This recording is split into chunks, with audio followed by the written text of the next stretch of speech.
Во новото издание на правописот на македонскиот јазик во организација на Институтот за македонски јазик Крстен Мисирков се вклучени 48 соработници, пред се универзитетски професори од Институтот за македонски јазик, од Филолошкиот факултет и од МАНО.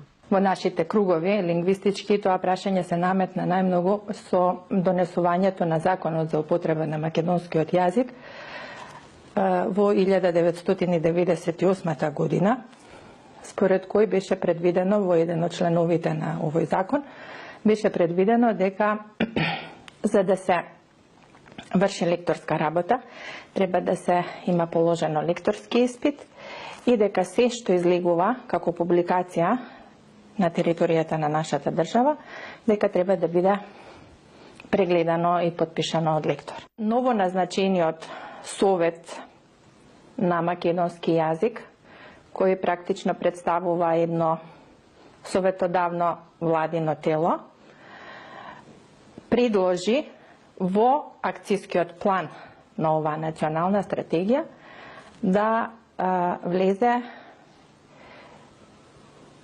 изработка на правописот на македонскиот јазик и од тука почна целата постапка. За изготвувачи на елаборатот кон правописот на македонскиот јазик беа назначени професор доктор Симона Груевска-Маџовска од Институтот за македонски јазик, професор доктор Симон Саздов од Катедрата за македонски јазик при Филолошкиот факултет Блаже Конески и покрај нив двајцата и јас бев вклучена во изработката на елаборатот.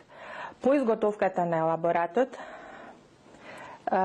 ние го испративме во електронска форма, го испративме на разгледување до сите колеги од Институтот за македонски јазик, како и до катедрата и воопшто до Филолошкиот факултет, затоа што во ова издание на правописот не беа вклучени само луѓе од катедрата, туку беа вклучени и научници од странските јазични групи, кои во најголем дел се вклучија во едно од пообемните поглавја во правописот, транскрипција и транслитерација на тугите имиња. Правописот е запис за македонскиот збор, кодекс за неговата практична примена како жива јазична форма, насока како пишаното да се изговори и изговореното да се напише. Правописот се состои од 12 поглавја. Всушност, тоа се главно оние поглавја кои што ги содржаше и старото издание на правописот.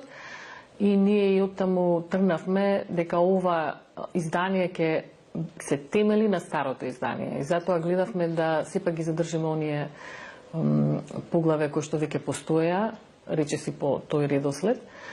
Иако секое поглавје всушност е многу збогатено, комплетно се примерите сменети, осовременети, со нови, токму поради тоа што големиот развој, нели општествени и новите ситуации кои што се наложуваат во јазикот, бара од нас како редакција и како автори да пристапиме кон сериозно дополнување на нели на примерите кои што ги содржи ова ново издание, со цел да им помогне што повеќе на сите корисници на македонскиот јазик, особено на оние кои што професионално и стручно работат на него, а тоа се главно и лекторите. Правописот сепак треба да биде еден вид компромис, да биде колку што може повеќе задоволни нели од него.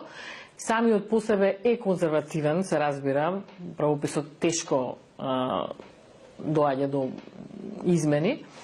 Меѓутоа, од друга страна, пак и треба да го следи развојот на јазикот и да ги надминува тие решенија претходни кои што се покажале како не толку практични. Во склоп на македонскиот правопис спаѓа правописот на самогласките и согласките, употреба на голема буква, слеано и разделено пишување на зборовите, делење на зборови, скратеници, транскрипција, интерпункциски знаци и правописни знаци. Сето ова се сваѓа како унифициран збир на правила за пишување на зборовите.